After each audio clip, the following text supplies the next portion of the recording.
And good morning, everybody. Hope this day finds you well. It is about 7 o'clock. We're close to it anyway, 7:07. And like we do every morning, the first thing we want to do, of course, is to tell you what the weather's going to be because it's going to be another hot one. But that's okay. It's summertime. It's supposed to be hot. That's what always gets me. It's like people say, it's hot outside. Well, if it was December and it was this hot outside, then you're absolutely right. We would have something to worry about. But since it is, it's summer, it's going to be hot. That's where we roll. Okay? It's like if it was winter and it would be hot, then we'd have a conversation. But since it's not winter, expect hot. Okay? Temperature outside right now in the capital city is 76 degrees. It is a great day to be alive. The forecast for the rest of the day goes as follows. At least this is what the weatherman is predicting anyway. Mainly sunny to start, then a few afternoon showers, high around 94 degrees, winds west at about 5 to 10 miles per hour. On tonight, which is a Wednesday night, of course, low 75 degrees. I know it's kind of warm. That's okay. 60% chance of precipitation. A few clouds, low near 75 again, winds light and variable. On tomorrow, 21% chance of precipitation.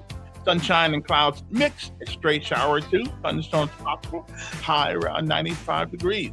That's every summer. That's what happens.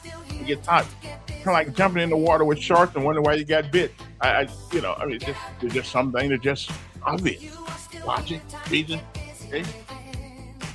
Kind of like if you leave food out on the table, it's kind of, some bug's gonna land on it.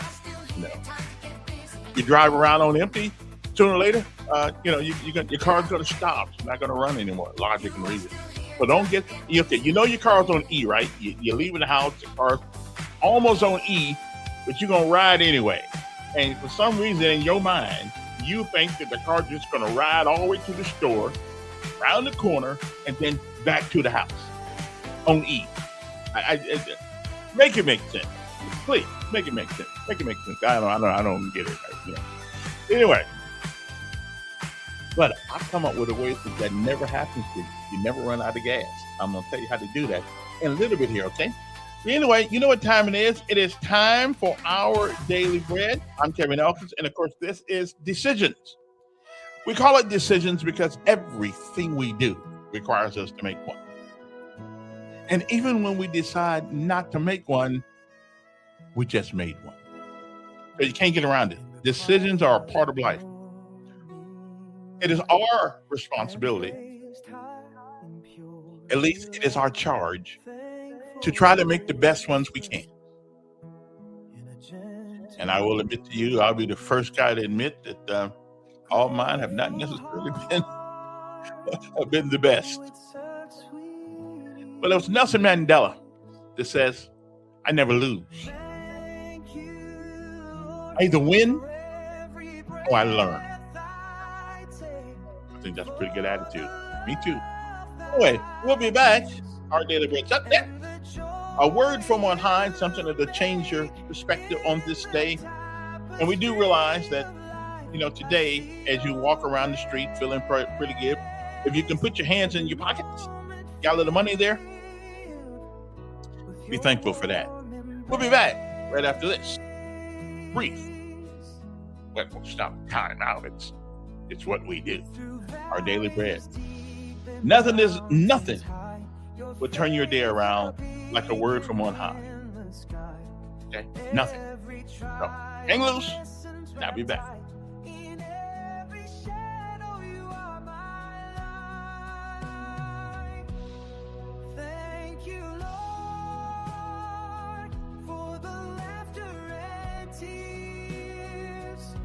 The strength you give in all my fears, in the rhythm of my heart. Freedom is a matter of the heart, reserved for those who believe that Jesus is God's Son. Hello, and thanks so much for joining us for another word of encouragement from Our Daily Bread. Today's reading is titled Free Indeed, and it was written by Arthur Jackson. The film Amistad tells the story of West African slaves in 1839 taking over the boat that was transporting them and killing the captain and some of the crew. Eventually, they were recaptured, imprisoned, and taken to trial. An unforgettable courtroom scene features Cinque, leader of the slaves, passionately pleading for freedom. 3 simple words, repeated with increasing force by a shackled man with broken English, eventually silenced the courtroom. "Give us free!" Justice was served, and the men were freed. Most people today aren't in danger of being physically bound, yet true liberation from the spiritual bondage of sin remains elusive. The words of Jesus in John chapter 8, verse 36 offer sweet relief. So if the Son sets you free, you will be free indeed. Jesus pointed to himself as the source of true emancipation because he offers forgiveness to anyone who believes in him. Though some in Christ's audience claimed freedom, their words, attitudes, and actions regarding Jesus betrayed their claim. Jesus longs to hear those who would echo Cinque's plea and say, "Give me freedom." With compassion, he awaits the cries of those who are shackled by unbelief or fear or failure. Freedom is a matter of the heart. Such liberty is reserved for those who believe that Jesus is God's Son, who was sent into the world to break the power of sin's hold on us through his death and resurrection.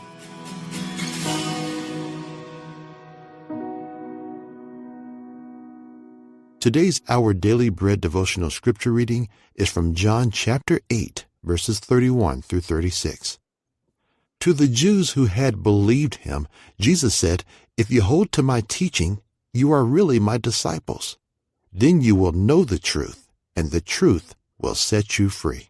They answered him, "We are Abraham's descendants and have never been slaves of anyone. How can you say that we shall be set free?" Jesus replied, "Very truly I tell you, everyone who sins is a slave to sin. Now a slave has no permanent place in the family, but a son belongs to it forever. So if the Son sets you free, you will be free indeed."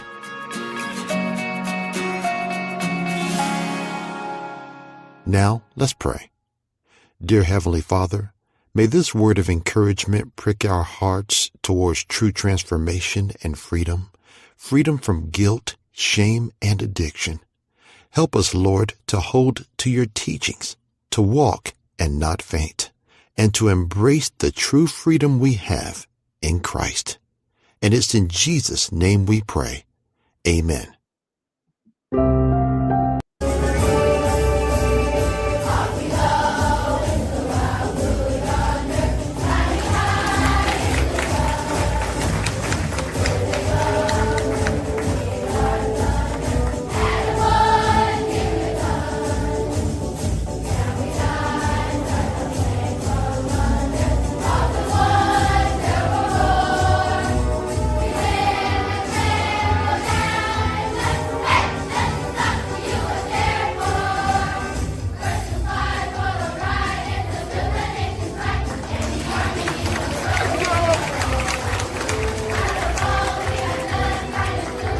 Good morning, Lingerie.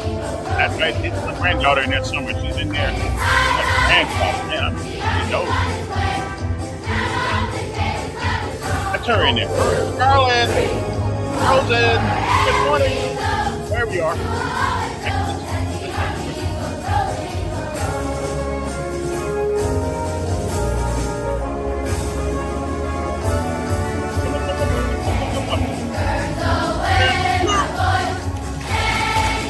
United States Navy.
that. I mean, I know this is an Air Force town, but let's not give them too much play.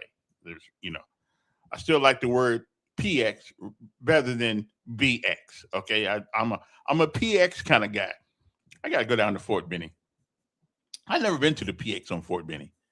Yeah, matter of fact, when I was there in 1979, I didn't know what a PX was. Okay, I didn't have enough money. I was like an E1 or something. I don't know what I had with E nothing. Anyway, good morning to you. How's everybody doing out there this morning? I'm feeling, as you notice, like I'm feeling kind of, motivated this morning. A lot of things going on. You know, I didn't really realize that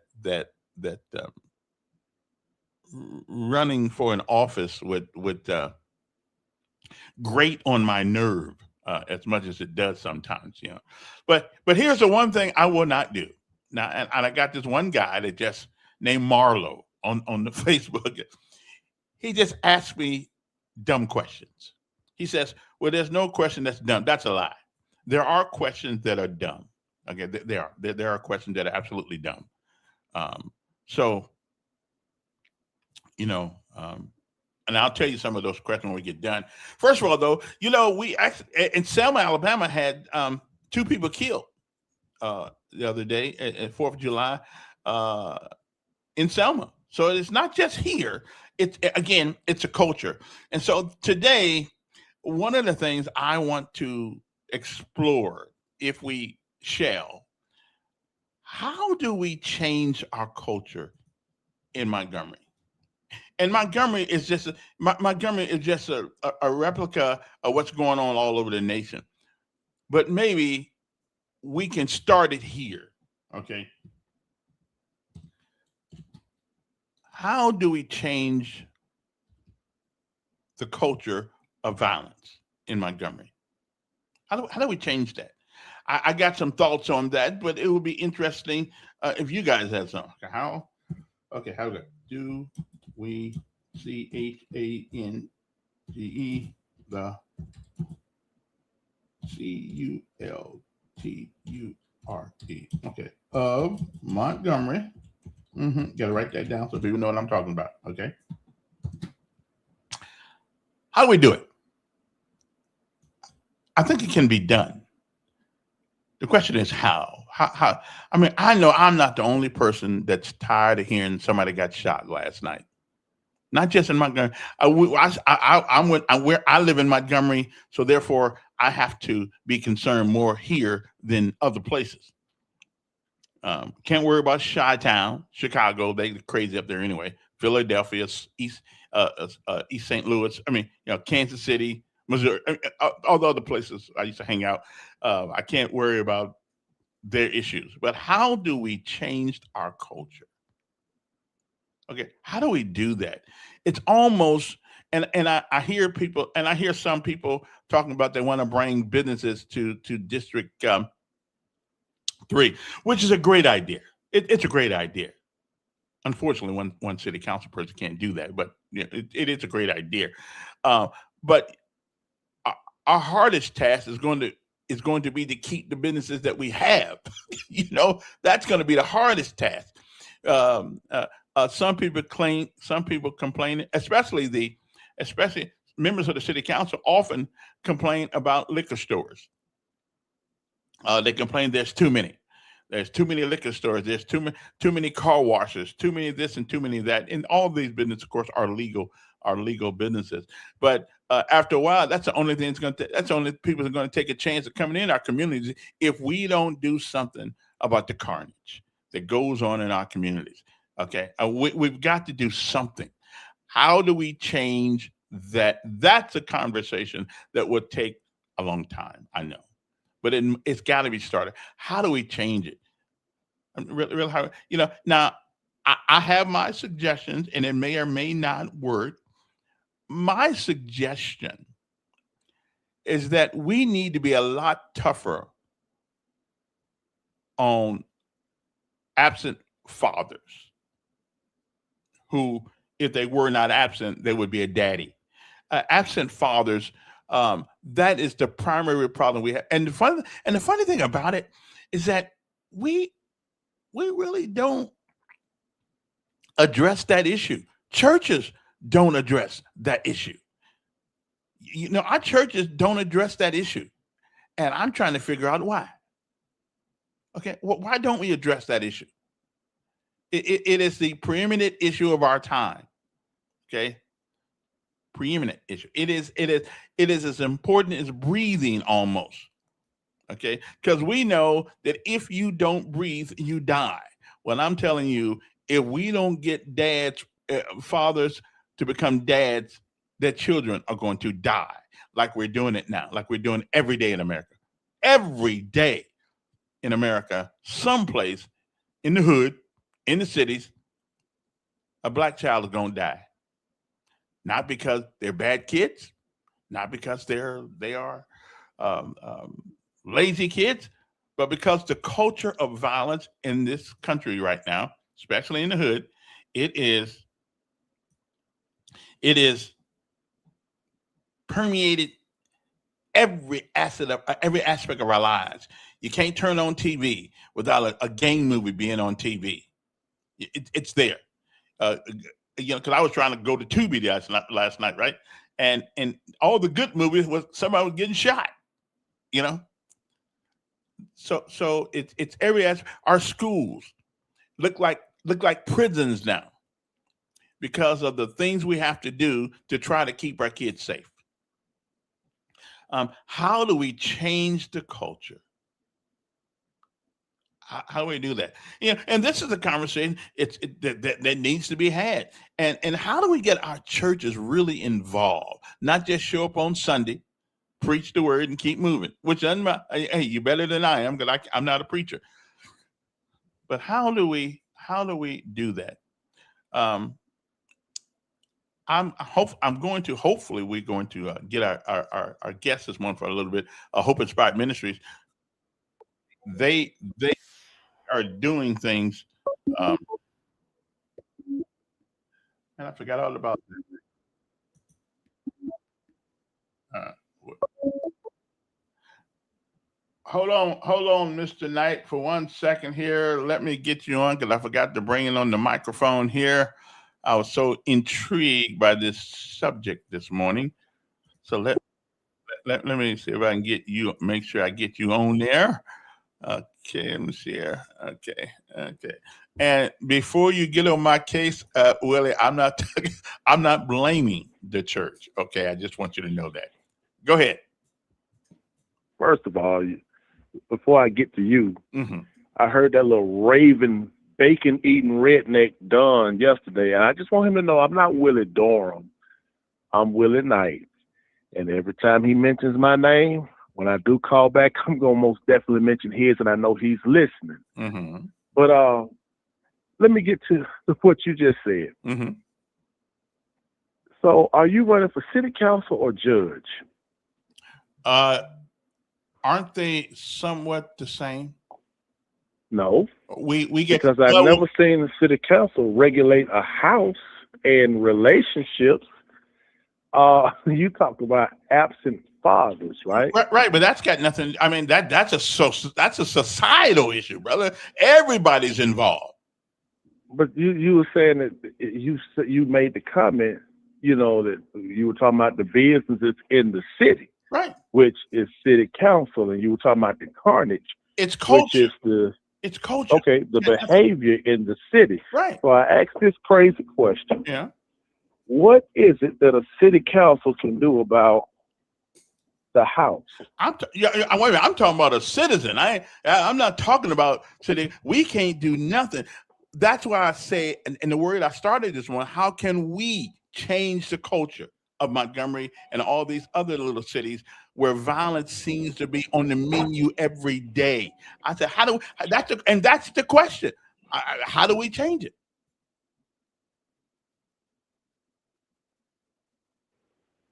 Learn to enforce the laws that are on the books. That's it. That is it. When you can commit the same crime from because I've told you this before. This is not rocket science, right? Alabama consists of 67 counties. Okay, right. They're all governed by the same set of rules, by the same constitution. but not hold all on. the same I'm gonna rules. put it to where my little niece can understand. Mm-hmm. Everybody's playing by the same rules, but they're not doing the same thing. You do know if you commit a certain crime in Montgomery, you can get a bond, right? But if you commit that same crime across that bridge, it's going to be handled totally different. You know why? Mm-hmm. No, I don't Because, know why. But tell me why. well, I'm about to tell you. Because some enforce, they enforce the laws to the max, while others enforce them at a minimum base. And you can clearly see which one is doing them at a max and which one is doing it at a minimum.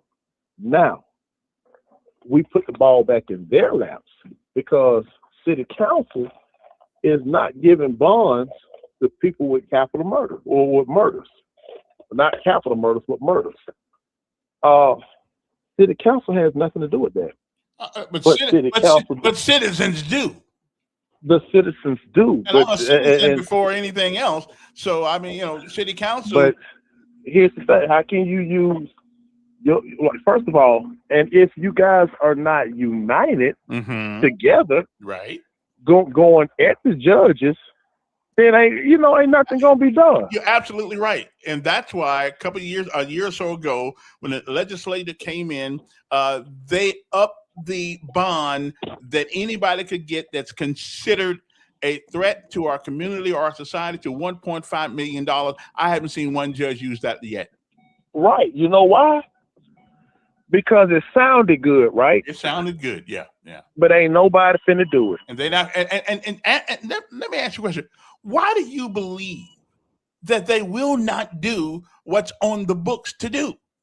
Because y'all too busy partying with the people that make those decisions. Y'all, I don't even know what party look like. But, okay, I'll tell you what. Why don't you look? You ain't crazy. You look. You act slow, but you didn't sit in one of them classrooms. So why don't you go and look? Because they post them on Facebook all the time. Mm-hmm. All these galas and parties that they go to, and I just want you to look at who's in those pictures. Well, I do. But again, why don't you believe that? Because you're a citizen too, and why don't you believe they have? Somebody asked me the other day, "What's your plan? What you going to do?" Well, I mean, you have to understand like that, the resources. Your plan means nothing. Whoever wins doesn't mean it. Don't mean jack. It's a resource. It don't mean nothing. It's the resources that you have available, and our court system here in Montgomery have resources available to them now that the legislator gave them $1.5 million. You're not going to come out of there and get out of jail just by coming down and getting a bondsman for $1,000 to get your butt out of jail for doing something heinous. But now, at the moment, you can do that. So why don't our judge, and which are predominantly black, why don't they hold these guys' feet to the fire? Those are the ones who need to be brought on the red carpet. I've been saying that for years. Like, they get a free check and they make the city dangerous. They make the county that, like I say, you wouldn't dare. It's not even a question. So, what would happen if some of this crap took place in Prattville, Elmore County, or anywhere, Clanton, anywhere else? I mean, you're not exaggerating. I hear people sometimes, man, I ain't going over there. I ain't going there. I end up in jail. Of course, and you know what? They know why. Like, that right there should be a kick in the balls of the people here in Montgomery County. Like, if I heard a person say, man, if I was a judge and I heard them say, man, I'm a judge in Montgomery. Man, I ain't going up there no cratting and doing no stuff like that, man. Them folks will throw you in jail. But what does that say about Montgomery judges? They're going to sit there, hold your hand, cry with you. Oh, you grew up without a father? Oh, get you some Kleenex. Probably take you to Crystal's and get a burger. Maybe the Applebee's soup and salad. I don't know, but I know what they ain't doing. And that's putting you under the jail. And guess what? Because the message is out there that you guys aren't doing anything, they're making the job harder for the police. I mean, we already know we ain't got about under 170 cops under 170 cops. They can't patrol the whole city.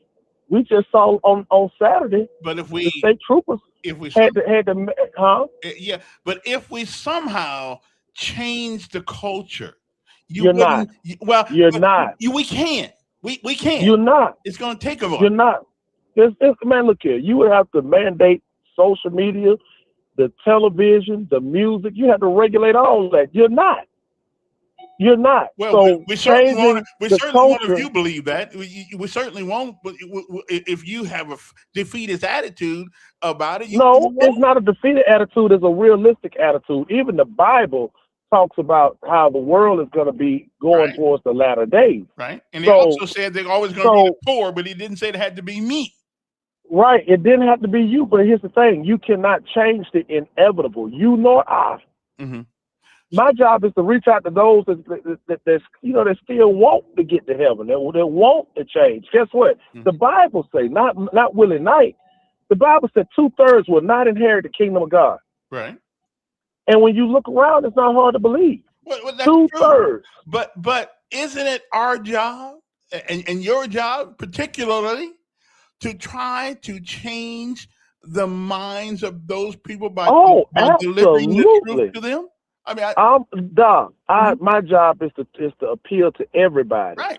But even every preacher, clergyman, Catholic priest, whatever you call up, if they know that everybody won't be helped, they won't be saved, they won't be converted, they won't make it. Everybody, Kevin, we do funerals. This is a freebie for you. Okay. We know certain folks ain't made it, ain't got right. When y'all put them in heaven, y'all put wings on the shirts and put wings on the fly. Doggone folk people wanted for everything and been did every doggone thing and hadn't gotten their life right, and y'all put them in heaven.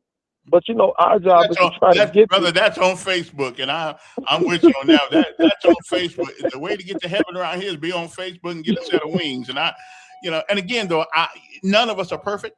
We all done something. No. So I it ain't my job. I don't know where they're going. I don't But know where I'm going. I want to get back on subject real quick. So we're talking about the culture. You cannot fix or change the culture. Well, I disagree with you on that one, but You really cannot. Even in the most corrupt, even in the most upstanding cities, mm-hmm. there's still corruption. You cannot name me not one city where there's not corruption or some type of a cultural conflict. Well, that's true with human beings, and we okay. We so we cannot. But we can. Now, the only bad thing about Montgomery is that it's being blasted. Mm-hmm. But understand this: we cannot fix culture. But we cannot. Wait, a man just said something. He said, "Culture changes one person, one family at a time." The absence. Good luck on that. By the time you change enough people to make the kind of change you're looking for, tell whoever just posted that or text that, mm-hmm. Christ have been in returned 100 times. Okay. 100 times. Well, listen, if the guy who says he believes that God has all power has a defeatist attitude. No, it's not a defeated attitude. It's no. The Bible states, Kevin, not me. Yeah, I'm talking about. Right. You're trying to undo. You're trying to undo what God has said. Wait. God said 2/3. Hold on. That's right. 2/3 will not inherit the kingdom of God. It also says in the last days the world will be more wicked. And I hear, but somewhere in that Bible, because I've always heard it, haven't read it. If my people who are called by my name, that's 2 Chronicles chapter 7, so it verse can 14. Happen. That's not everybody. Did he say if everybody? I don't know about everybody, but he said if my people, which are slim, I'll do you one even better. Oh, good God, you can keep this one. John 3:16. Y'all let us throw that up, right? Yeah. For God so loved the world that he gave his only begotten son. What is the game changer word in that verse? Whosoever, which does not include everybody. Whosoever. Well, everybody won't. Some will, some won't. Mm-hmm. Whosoever shall believe shall not perish but have everlasting life. But if you go into John 3:17, mm-hmm. he says that Jesus faith. I didn't come into the world to condemn the world, but through me the world may be saved. Again, those words, maybe, does not include everybody. It has already been foretold the world is going to be wicked. also, and this is a free Bible class for you, it doesn't include everybody. And when you talk about the world getting worse, we're seeing it. Families divided like crazy. We're seeing it. Well, family's been divided since biblical days. Not like this. Not like I don't know. this. We wasn't Not there. like They this. didn't have the internet back then. So They didn't, but we have to agree on this one. Right. Families were not like what you see now. Grandmothers, big mamas had respect once they came in the room, in the house. You didn't drink with big mama, grandmama, granddaddy. Again, the culture has changed. Tell me And it's not going back. It's getting worse. I think we can do something about it. I tell you what. Call me next time if you got something else. I think we can. And we certainly can't change the culture if we don't try. Morning, First Sergeant. Morning, sir. Yes. You know, you and Dr. Knight was having an interesting debate. And I think your point is the community has to demand the change. Is that correct? Right. So last night at the city council meeting, a lot of things happened. Was the community there in outrage for this 16-year-old girl being murdered while sleeping? No. But we had another citizen that was driving along the Eastdale Mall and was shot and that was paralyzed, and the community packed out city council. Mm-hmm. You remember that? Yeah, priorities. I mean, whose priorities? Our priorities.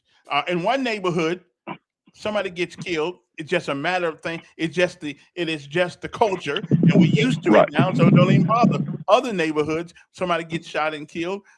Well, I mean, they're traumatized.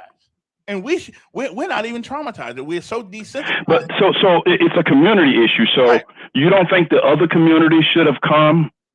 And that's what I think Don says is that when a black person is murdered, we don't turn out with the same anger and outrage as another community. So we devalue life. Right. There's a debate going on in the music industry right now, Kevin. There's a young rapper called Young Money. She has a song highlighting scamming boostings, and it's called Spin That.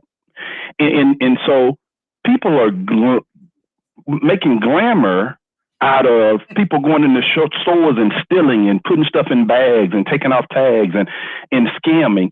And so the one person came out, a music, to me, icon, came out and says, we will glorify anything as long as they have a catchy beat. And she is being ostracized and criticized because she's saying we have to do something about this music because our young people are acting out what they're hearing.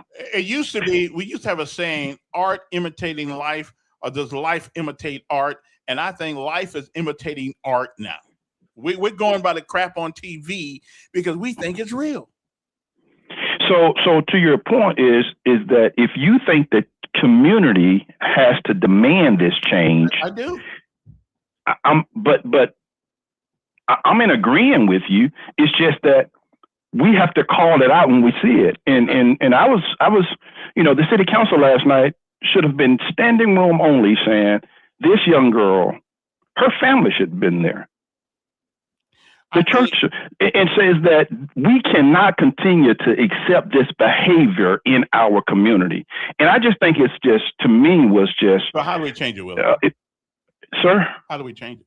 How do we get people out? How do we get people to come out and be annoyed by such behavior? How do we get it? How do we change that? I think everything rises and falls on leadership.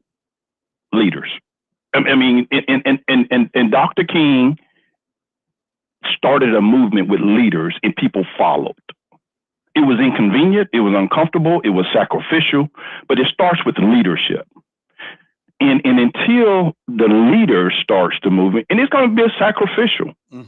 You're going to be ostracized, you're going to be criticized, people are going to think, but until you get sick and tired of being sick and tired, then we're just going to accept what we get. And so that's what I think it starts with. It's leadership. I totally agree. And you got to be willing to sacrifice something in order to make a difference. Yeah. And it has to be the community. I mean, again, when we have certain parts of the community, they want to bring some crap to the community. That community comes out in outrage and says, we don't want this in our community. But another community, you want to bring something to it. You have a few people, and until it becomes personal to you, then you're just going to say, well, that's not my issue. Well, and it's kind of like, if it happens to my neighbor, it's an inconvenience. If it happens to me, it's a catastrophe. Yeah, I thought the council would be packed last night of folks about the outrage of this 6-year-old girl. Just like they was outraged about this young lady that was paralyzed just by driving down the street. And they both deserve the outrage. I mean, they both. Right, they both deserve the outrage. But again, you know, how do we? That's the subject of today's show. How do we change this? How do we? Leaders lead, even when it's uncomfortable. Thank you, sir. Okay, yeah, even when it's uncomfortable, we do. And a lot of things happened last night. There's some interesting things that happened at city council meeting last night that probably went over a lot of people's. And I'm going to bring it up next hour because it was illuminating. There was some illumination last night at the city council meeting that probably went over some people's heads. Okay, go ahead, Duke. Mr. Elkins, how you doing, brother, man? I'm doing fine. How you doing? Pretty good. It's interesting subject you got going here. Finally, my subjects are always interesting. You don't like them, different. You know, you don't like my subject, but I think they're always. I love this subject matter right here. Yes. I've been talking about the kids getting killed and nobody say anything. But the reason people not coming out, Kevin, you know the reason people not coming out. No. You know the reason. You know the reason why people responded to the white lady getting killed. Okay. Only time people respond if somebody white would have killed this young girl. Negro been out there hooping and hollering about the Black Lives Matter. Okay? Somebody white got killed by a black thug, what they call the young black thugs. The white folk got upset. If that white lady would have got shot by, she didn't get killed. Let me take that back. If she got shot by somebody white, it wouldn't have been such of a big deal. Okay, like this Carmelo Anthony thing went on, right? Right, but what makes you think if that white boy that got killed by another white boy, we wouldn't have heard nothing about it. So it goes both ways. Does color really make a difference? Hell yes, it make a difference. It shows every time, doesn't it? Why is it then that people react to it when it's culture? White get killed? It's culture, and that's a minute, Kevin. Hold a minute, Kevin. Wait a minute. It's culture. It's culture. Yes, I know time has changed and everything. Culture has changed. Yes, I got that, Kevin. So you trying to deter this thing. I'm saying that people pay attention to damn skin color. If I need you break my color crayon out to you this morning about that part. People see color. I think you do. I don't think most people do. How in the hell that was these people able to point out the fact that this white woman got killed by this black woman on the train in New York or wherever that was? There's something to the obvious. I mean, what color were those people? We are different colors. I'm asking you a question now. What color were those people? Since you don't see, let's pinpoint color right now. We share supposedly a same culture, but we don't. Color is not it. It is culture. Yeah, but that's not what I'm talking about. I'm talking about at the end of the day, Kevin. Yes.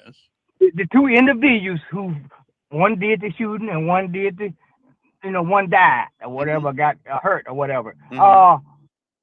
What color are these individuals that people highlight? Because unfortunately, in America right now, most of the people doing the killing is black folks.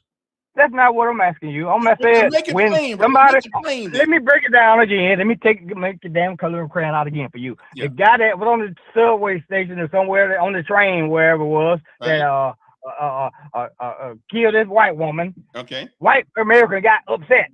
I don't blame him. Okay. So, but what I'm saying, when the black dude shot the lady Montgomery, white American got upset. Okay. And in Texas, when the Carmelo Anthony dude killed this white boy, white American got upset. Okay. So why don't we get upset when black folks kill us? Hold a minute. When white people do something to black folks, Negroes gets upset. I'm not leaving us out on that one. Okay, we holler about Black Lives Matter, all this old nonsense. You know, there are instances where racism, and your point, give me what's the point you're trying to make? My point to you, sir, is that I would love to see the white citizen out supporting this black girl last night too. Okay, but first of all, I'm quite sure some blacks went down there when the white lady got shot. Some blacks went down there too. But let me ask something. If nobody shows up, somebody ought to show up. But don't expect you guys keep on pinpointing talking about when somebody black, something happened to a black or white or whatever, or the black race, the black folks supposed to flood the damn city hall. They should. Nope, all citizens. We got all these churches on every corner, okay? On every corner in the city, damn near, okay? So we supposed to be Christians as one, as Jesus, and do what Jesus do. Give me the short version this morning. Okay? Okay.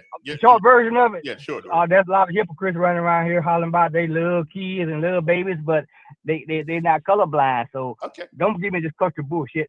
Okay, appreciate it. And again, I don't know where we came from on that, but it is about culture, and it is how do we change it? That's the conversation this morning. We change it, not just complain about it, but how do we change it? Or have we just given up on it? Yeah, Don. Before I get started, did the phony reverend threaten me? I don't know. I don't know. I missed out on that, but I don't know, that threatening thing, you know. But anyway, you don't change the culture, you change behavior. Oh. And you change behavior by arresting these people and pulling them over and stopping them and enforce the law. But you don't force anything in this city.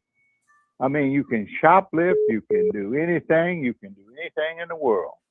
You know, if you can sit out all night and pop firecrackers and don't worry about any of your neighbors, you can do anything you want, your behavior, you know. But if you want to really change something, you don't change behavior, you change the actions and what they do. And you do that by enforcing the law and have some guarantee that if you do something, you're going to jail, not some judge is going to let you out as soon as you get there. But if the good night is threatening me, bring it on.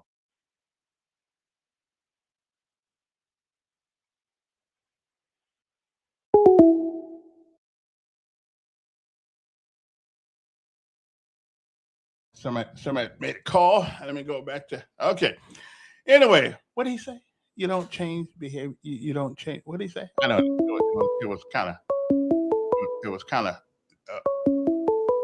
looted. Yes. Good morning, Simpler Days.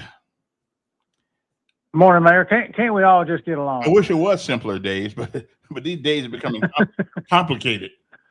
If you only knew in your simpler days what you know now, you would have been an all-star. Yeah, would have been. Yeah. At least with the women. Yeah, would have been. Yeah. That's in high school. Hey, did Duke say that so many people should be down there? And I agree with him. Whether it's for the lady that got shot on the front porch on Mother's Day, sitting over off Virginia Loop Road. Yeah. Long line of them. Long line of them. Somebody should have been down there speaking up other than a law enforcement officer working the case. But, you know, Montgomery's 70% inner city Montgomery, 70% black. So there needs to be a show of respect, a show of caring, a show of we're not going to let you be forgotten. And, you know, they'll show up for other things, but show up to go to the casino, show up to give a giveaway. But I guess that's the way human nature is now. But so, I mean, it's going to keep happening, Mayor, and we can talk about it, and talk about it. But criminals go where they are comfortable. Well, I think it was kind of like what Willie was saying. It's leadership. Now the first introduction to leadership should be in their home, and that's for sure. The government can't raise everybody's kids. We can feed them in jail, but that's about it, and lock them up. But we can't raise them in jail. If they don't get it there, then they got to get it from the football coach. They got to get it from some male somewhere to show them that you can be a strong male, but you don't have to carry a gun, shoot people, all that stuff, and you can be productive. And so wherever they get it from, but until then, that you pay your taxes. Why do you pay your taxes, Mayor? Theoretically, so the government will have resources to do all the things that governments are supposed to do, such as infrastructure, safety, and things of that nature. So I guess that's what we safety is one of the key ingredients of it. But you pay your taxes not because you have this deep, deep respect, this love, this affection for the IRS, do you? No, don't. No, because you pay it because you fear the consequences. True. If you don't. And see, some people learn that early in life. Some people are taught that. Some people are directed to that because of circumstances or something that happened. But you pay your taxes because you fear the consequences. It's not because, and it's just like with crime. They don't respect law enforcement. They don't respect the judges. They don't. And I told you there's a judge, it's a female judge down there right now in district court. And you arrest them and she'll turn them loose. She'll look for any reason. And I don't understand that. I mean, don't they understand that one of these days that hood that they just let go will probably be coming into their window or hurt them on some dark night? I understand the Constitution. The Constitution is a great piece of paper, but I guarantee you, a Nye law, the one you talk about, the bail deal, a Nye law would have never ever been passed if it would have happened in Montgomery. She would have been just another one, just like we're talking about today, the 6-year-old girl, lady on Atlanta Highway, woman sitting on her front porch. She would have been one of those. But because it happened in Auburn, because there's a different culture over there, they were able to push and use that case, brought it to Montgomery, and the DA, law enforcement, everybody in Lee County, Auburn, pushed that to get a Nye law passed. That wouldn't have happened in Montgomery. You know it, and I know it. Well, I tell you, I don't know why it seems to be difficult to hold people accountable in our court system here, the municipal court system here. I don't know. Do we really believe that we still on a plantation and if they let us go? I mean, this is not the Amistad, not the slave ship. I understand what happened in that history, but my Lord, can we live in the past often, and to me, and that's the only thing I can't stand about being down south in Alabama, because it's every time something happens, even when it's my fault, we can use the trump card, no pun intended, of racism to blame it for everything that happens. And couple of legislative sessions back, they tried to get this drive-by shooting thing enhanced if you shot into an occupied dwelling, and to save a 6-year-old girl's life, to save a mother sitting on her front porch, to save those victims. But what did a group of black legislators say? they said that the law would be, it was going to be an enhancement, and they said the law would be used to discriminate against young black males. Only if you're going down the street doing drive-by shootings. Bingo.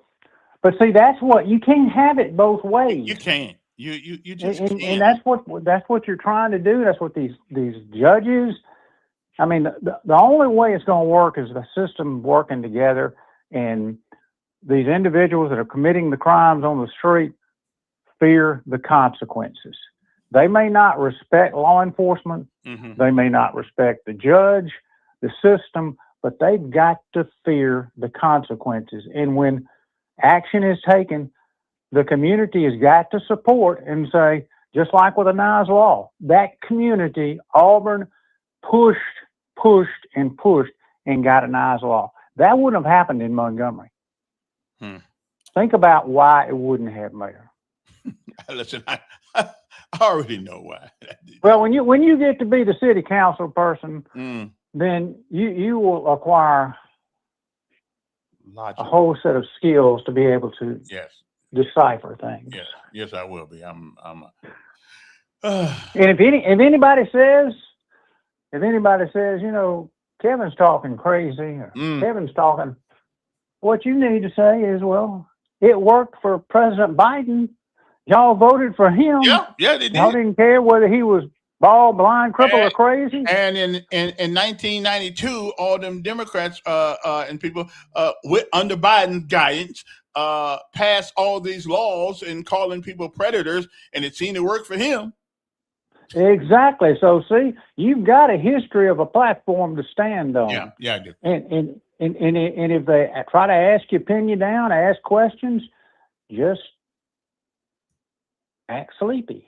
Yeah, I hear you. All right. Hey, all right, Mayor. Appreciate it. Again, it's about changing the culture, and something happened. It's 8:00 already. Well, it's almost there. Something happened at the city council meeting last night, and I've got to get with the mayor to see whether or not we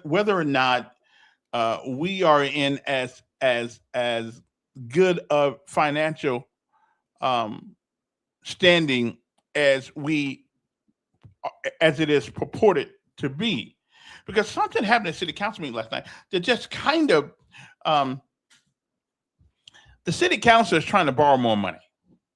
And listen, every once in a while, brother gets short. You know, he needs money. I'm with you.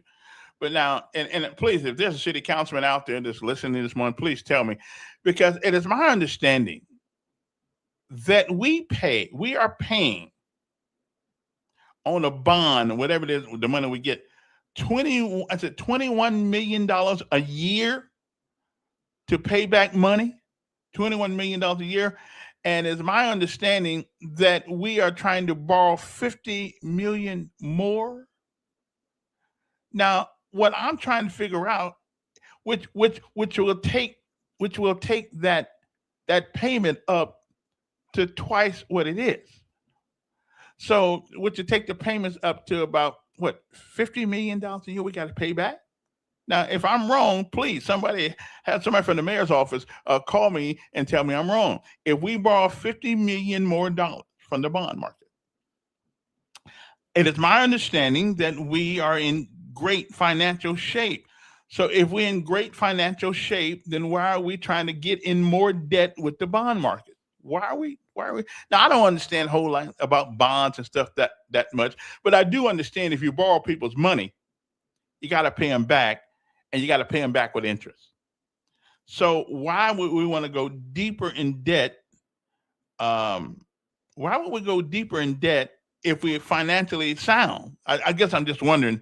It's $375 million, but that's what we're trying to borrow. Okay, because I was listening to it last night while I was doing other work, and why do we want to borrow some more money if we are financially okay? I'm just. Listen, at one point in my wallet, I had 27 credit cards. And you know how much I had on them? Maybe about $400. I just like getting the credit cards because they kept saying, "Hey, Elkins, your credit is really good. Okay, right on. Send me another one." So they kept sending the credit card, sending the credit card, sending the credit card. But one day I looked in my wallet. I said to myself, if I use all these credit cards, there's no way that I can pay them back. Okay. Okay. So why are we want to borrow $375 million on a bond? Okay. Well, I'll check that out. I'm just saying, if going into debt never helped you. Okay, we're already in debt. As a matter of fact, is my understanding, and listen, I think Bobby gets some of this, Todd gets some of this, because when Emmy Farmer left office, I believe we had $25 million to the good. Now, I do understand that for a city to progress, then you have to, it takes money. I got that part. But our taxes are not the lowest in America. So you would think that we're doing okay. I'm just saying, 375 million. Somebody's got to pay that. Okay, my son's gonna have to pay it. Your kid's gonna have to pay it. And will it enhance? Well, will it enhance our lives? Okay. So what is it all about? I mean, what is it all about? Well, let's just see some of the things why they say they want to borrow the money. Now, I ain't mad at nobody. I love everybody. I'm just trying to figure out why we need to borrow more money. $375 million. That's somebody. And that somebody is looking at you when you look in the mirror. One way or another, you are going to pay. Rent's going up. We got some of the highest rent in the area. Why is that? So at some point, there's going to be a breaking point for us and them. Okay. $375 million we're trying to borrow. Somebody from that council needs to tell us why. Members of the Montgomery City Council delayed moving forward on Tuesday's plans to borrow $375 million for a downtown convention center expansion and other city projects. I think if we don't have the money, we just don't build it. Great idea. The city council split 4-4 on the resolution expressing official intent to issue up to $375 million in tax-exempt general obligation warrants series for 2026B. Since it was the first time the resolution had appeared on the council's agenda, it needed unanimous consent to pass on yesterday.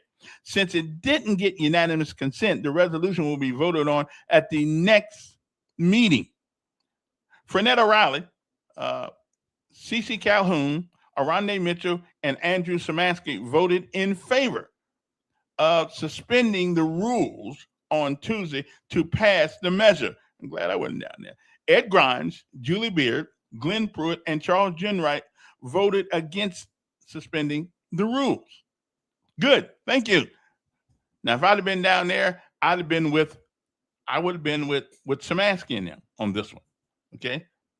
Now, according to the city officials, the proposed bond program would be used to pay borrowing fees and to fund these issues: convention center expansion, housing infrastructure improvement. I don't know exactly what that means, but okay, unless you're going to help everybody in town fix their house. I don't understand what that means.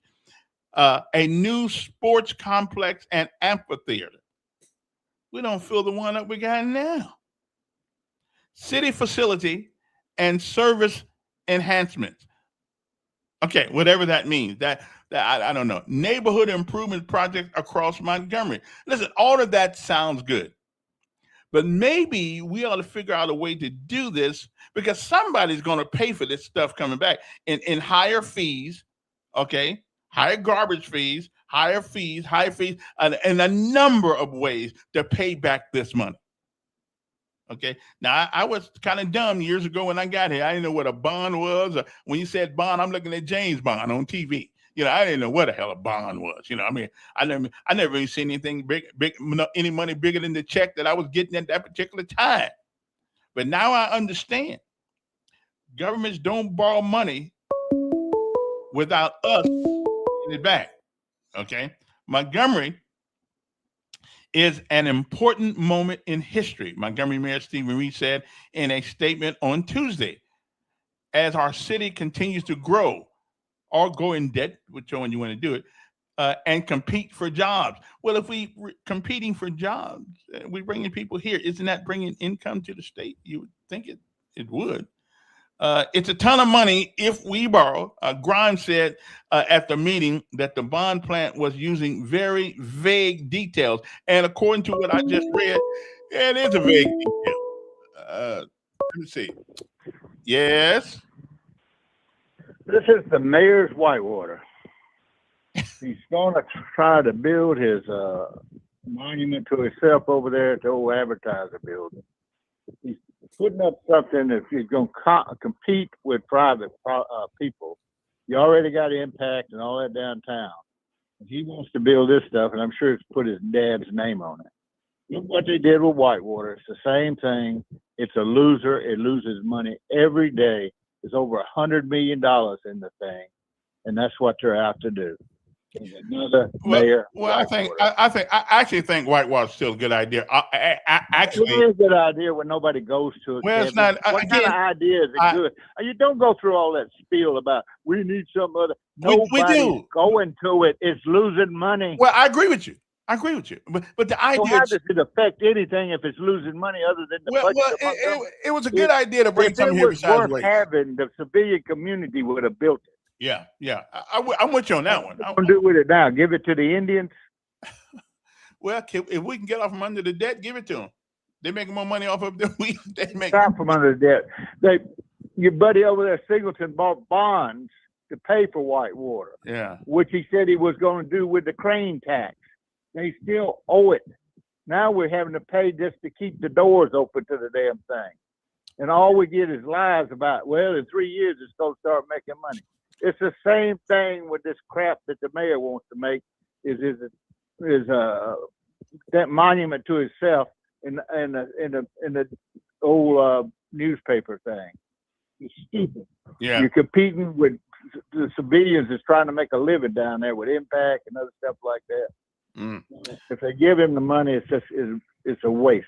Yeah. Well, I think we're not in a position. I don't really think we're in a position right now to borrow that kind of money. And I would guarantee if I get on the city council, it's going to be a no every time. Not right now. We got trucks. Evidently sanitation truck. We got some issue with fixing our trucks. I thought the city had mechanics. We can't fix our own trucks. I mean, I would have to be a no vote on that right now. No. If I'm down, no. We're already on the hook for too much debt as it is. But that's just me. Population continues to decline. Now, I will tell you, to make not to make Don sound like the ultimate bigoted person that he is, but I will tell you that in hindsight, building a water place in Montgomery was probably not the greatest idea. But I would rather have that than another monument to slavery, bigotry, and racism. I would just the water's there, but I rather have that. You can't balance your budget. I can balance my budget. My budget's good. Yeah, I can only spend what I got. Yeah. My budget's cool. I mean, I can understand if I'm living outside with a can on the corner, you make it say that, but I'm not. I'm pretty good. Yeah, I can balance. I know how to balance a checkbook and everything. Yeah, budgets. I can use Excel. or just normal databases. I mean, listen, I can balance the budget now. Don't get me wrong. I do it the first of every month. Yeah, I balance everything. Yesterday I was like, yesterday I was missing $3, and I found the $3. Okay, so listen, I can balance the budget now. Don't give me that crap. Okay, but where's the growth? That's another thing. Where is the growth? We're not going to grow if we don't get our communities and this crime, whether it is a perceived real or not, it is a crime. It is a problem. And if people perceive it to be real, then it is real. And so we need because Montgomery, it really is a nice place. It reminds me of Chattanooga. It really is this is the only place I've ever lived this long, and I've enjoyed my living here. But just like this morning's conversation about culture, Montgomery has changed conspicuously since 1991 when I got here. It has changed. There are obvious changes going on, and not for the good. So we certainly need to do something to upgrade. To upgrade. I'm hoping that the Commissioner Singleton has a plan, a marketing plan to get more people here. So you don't have to stay here to use it. But we can bring people here if we do the right market, because it's already built now. It's there. Okay. And even if we shut it down tomorrow, it won't make a dime. And again, I'm glad to see something besides something built about race. I am. I'm just, give us some. While I'm in there swimming in the water, I ain't thinking about what happened in 1962 or 1963 or whatever year, 1957, whatever year it was, So I'm just telling you, we certainly need to do a couple things different. But I'm not for convention center expansion. I didn't know we had a convention center. Housing infrastructure improvements. I don't know what that means, Mr. Mayor. What does that mean? Housing infrastructure improvement. Whose house are we talking about? What neighborhood are we talking about? Are we talking about getting these people off of what they call that thing that they use? Most of us have toilets that that are connected to the sanitation system, I guess. But there are places in Montgomery where they have those things you put in the ground. I don't know. I forgot. I've never heard them until I got here. But we need, if we still got people, from my understanding, that are using those things. And I thought when we borrowed that money back in the early 90s or early 2000s, that part of that money was supposed to go to fixing up these people's communities where they could get access to, they didn't have to put it's a big old pump thing. I think I don't know exactly what it's called, but it is the thing that you put out in the backyard, and you got to put certain salt in it and all that kind of stuff to make things melt, or whatever you want to call it, dissolve. Come on, somebody help me out here. What do you call that thing? I've never really seen one, but I've heard of it since I've been here. What is it called? It ain't a sump pump. That's something.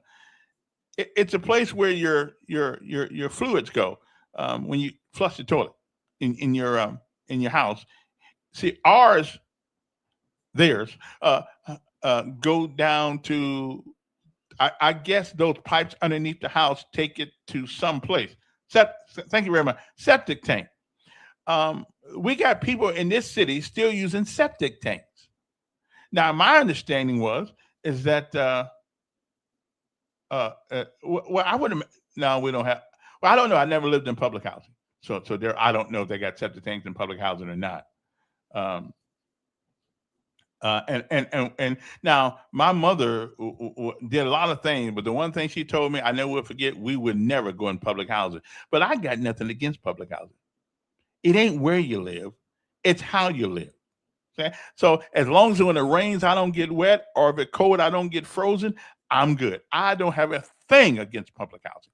I got a thing against the way people treat it. Not because there's no difference between public housing and the Barcade apartment complex, except the attitude of the people that's there. You got 3 walls, you got 4 walls, you got a place to stay, you got some heat, you got some food, you got your kids are warm, your kids are not wet. I got no problem. Matter of fact, if somebody offered me them new public houses we got, I love them things over there. Matter of fact, I'm seeing if I can get me one.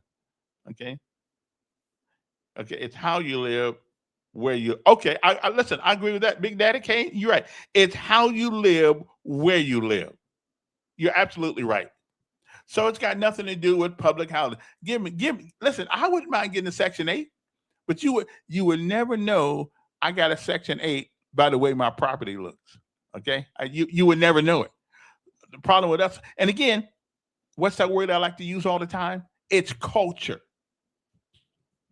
It's culture. Because there are some people who can live in a project, you would never know they were there. There are some people who can live in certain neighborhoods, get Section 8, right on for Section 8. I'm all for it. Rent's going up like hell. It's going up. Somebody give me one of them things. And I'm saying, I'm not staying in the dumps. Oh, hell no. Again, it's not where you live, it's how you live where you live. And I totally agree with that. But anyway, move right along to other things. So anyway, so the mayor, I think this one's dead on arrival. If our county, if our city, if I win this seat, I'm against this. We don't need to borrow $375 million. We just don't. We need to figure out how to do it ourselves. You know, at least or get more people to move to Alabama, move to Montgomery, but because this money has to be paid back. Now, I'm not a really good politician right now, but I know that when you borrow money, you have to pay the money back. Okay, you have to pay the money back, and who's going to pay the money back? Not whoever the mayor is. Not whoever the city council is. Oh, they'll play a part like everybody else does, but the majority of the payment will come from us, the citizens of Montgomery. And I'm an honorary Alabamian right now. After about 35 years here, I'm an honorary Alabamian. And if when things start going up, everything goes up. Okay? Everything goes up. So now, yeah, I would be a no vote on this one, at least not at this time. If we can build our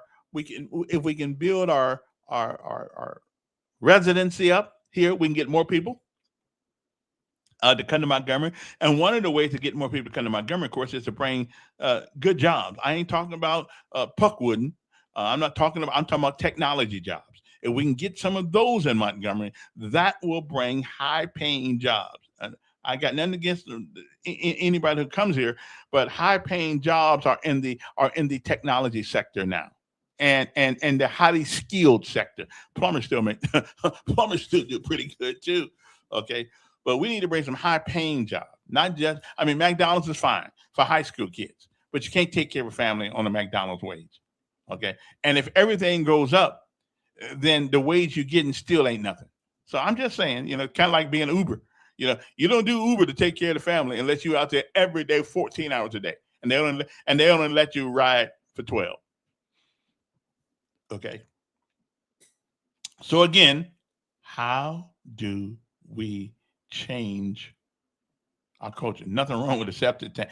Well, I don't know what a septic tank is, except I guess it's like a big bowl in the backyard underneath the ground.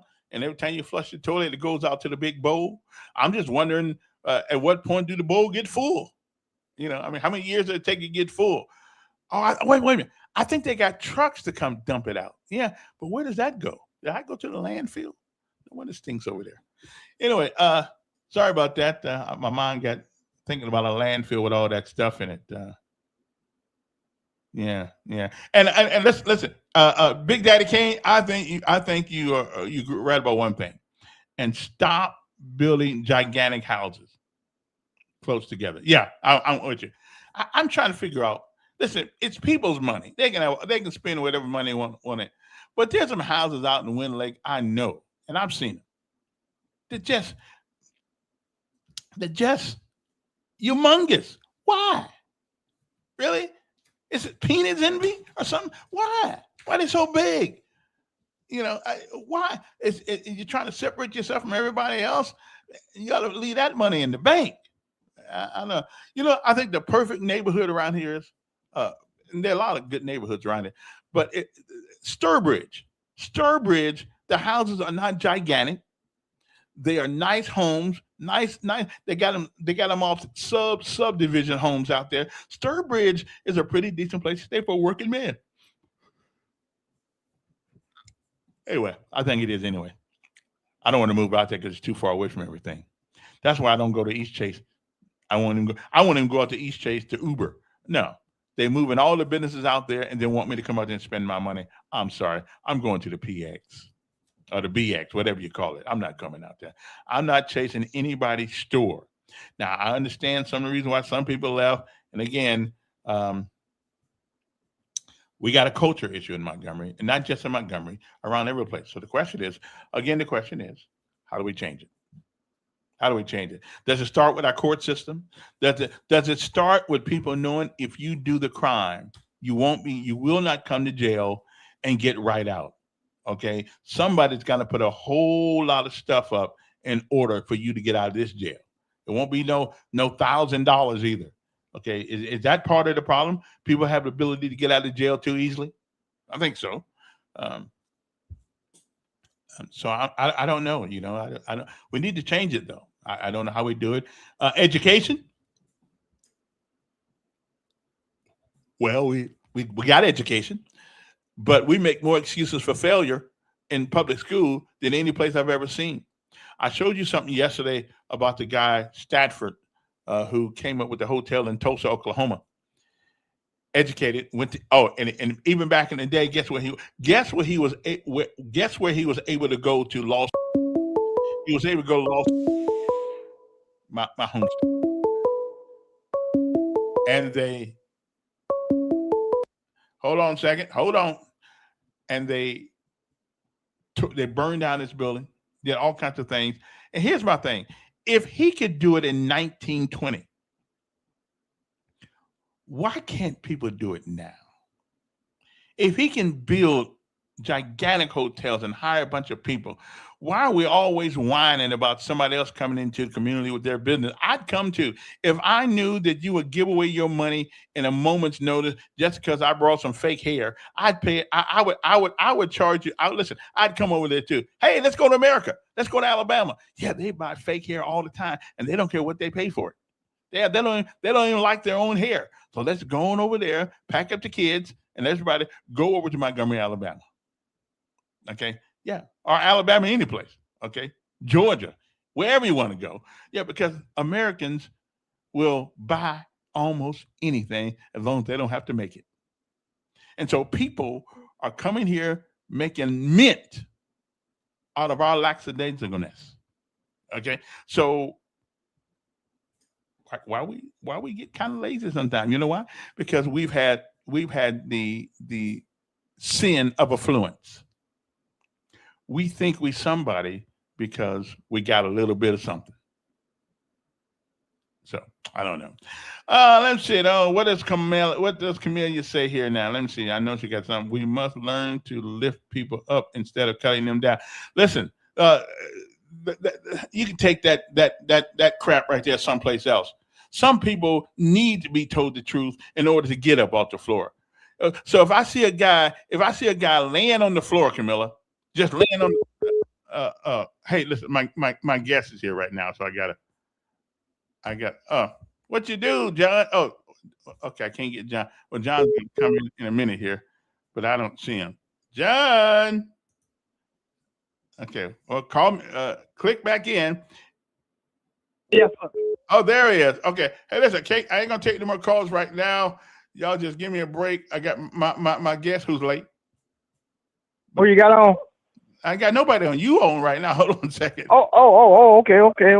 Oh, not you, man. I got you. You call me back. I got my got my good friend John Bowman from Hope Inspired Ministry. It looked like he's got a guest with him. I do, Kevin. Thank you for having us on this morning. And I got Javaris. He's one of our future leaders on the Montgomery campus, and he's going to be sharing a little bit about himself. But thank you for the invite today. And we had an incredible graduation last night in Birmingham. So got back late from that, but had 16 graduate up there last night.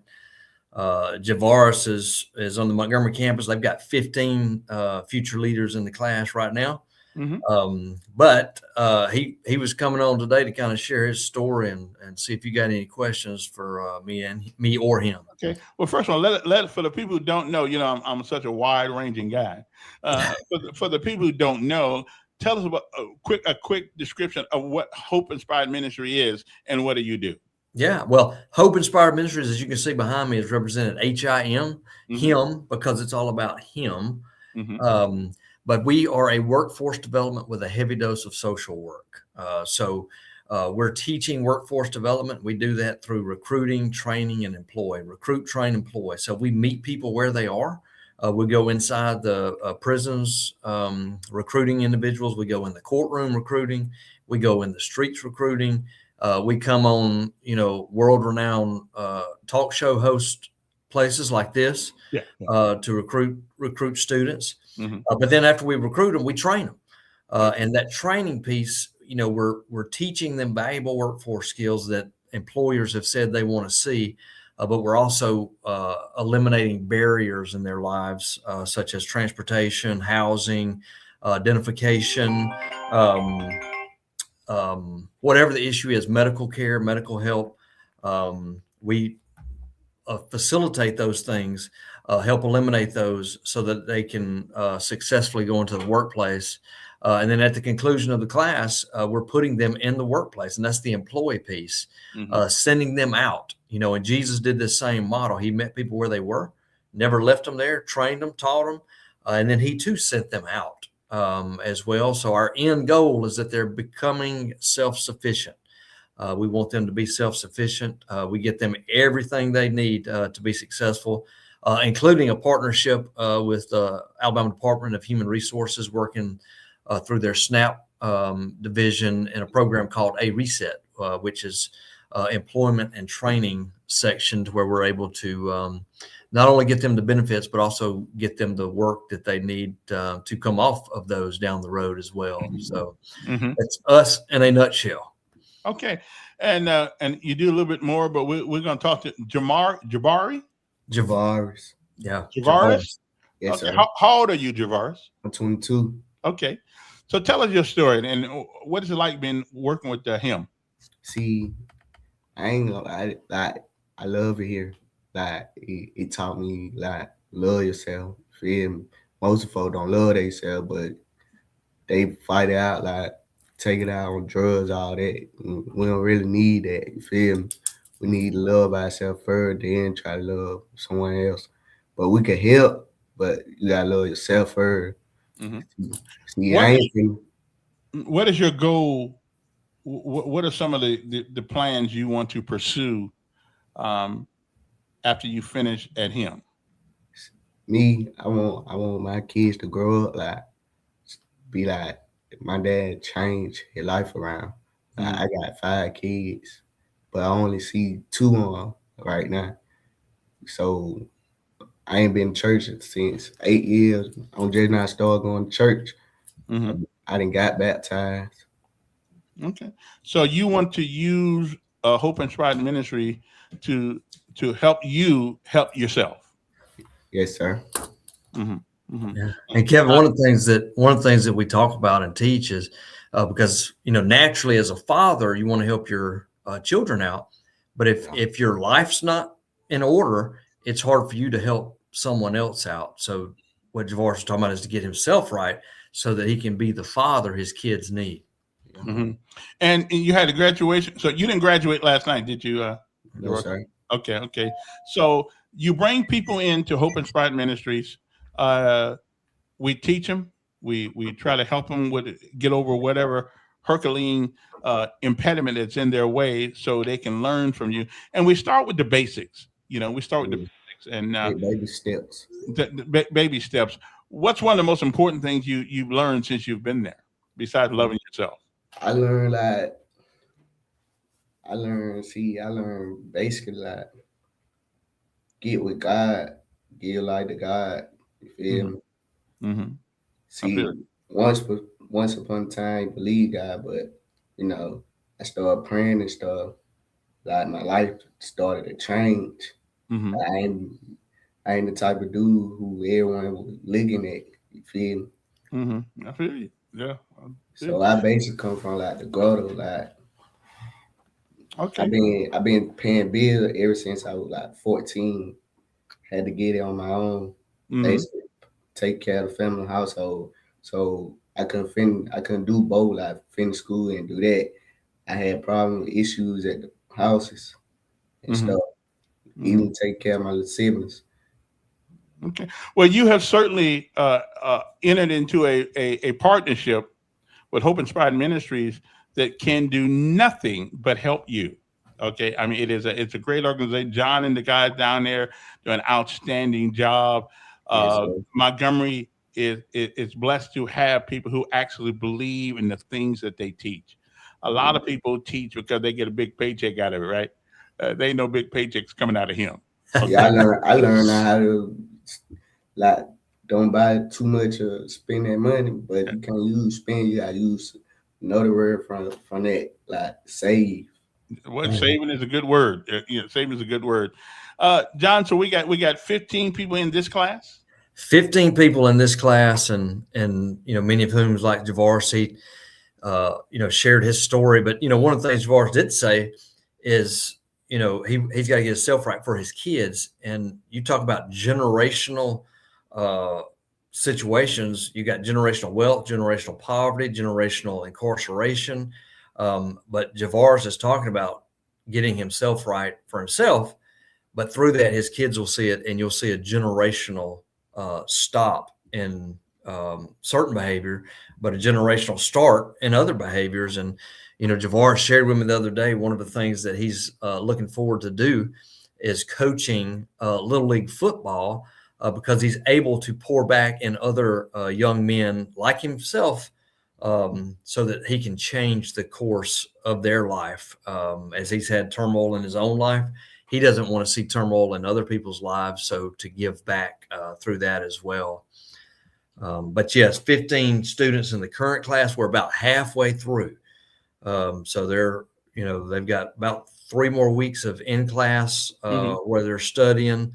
We got a host of volunteers. Javaris's mentor, he's got a mentor to actually be coming today to meet with him during the lunch hour.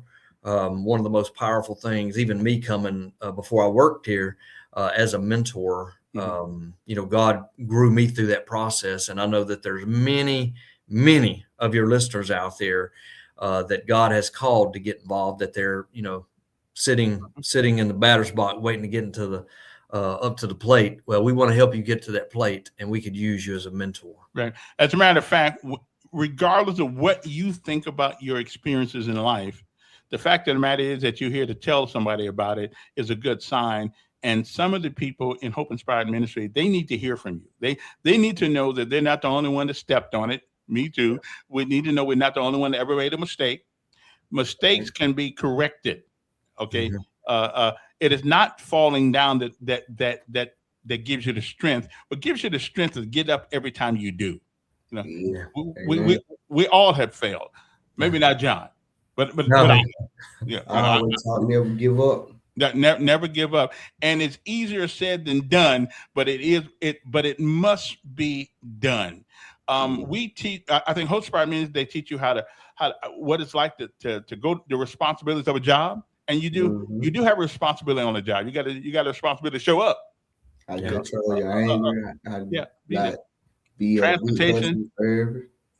And the boss don't want to hear that you couldn't get there. You got to treat your job like a soldier does. There ain't no such thing as can't. Okay. Right. You got to get out there and get it done. John, the next, when's the next class starting? The next class, we're in week 3, so it'll be about 7 weeks from now. The next class starts. But we've already had some sign up, so it's never too early to sign up for the next class. What's your? I can't remember the number by heart. 334 what? It's a 549. You just made my mind go blank, Kevin. Sorry, 649-4330, 649-4330 for the Montgomery campus. You can call there, or you can go online at www.hopeinspiredministries.org. And there's a tab there to sign up to come to class, but also to sign up to become a volunteer as well. And there's countless volunteer opportunities, from lunch provider to mentor to guest speaker. We had a young man come in yesterday and from a church, local church, and led devotion.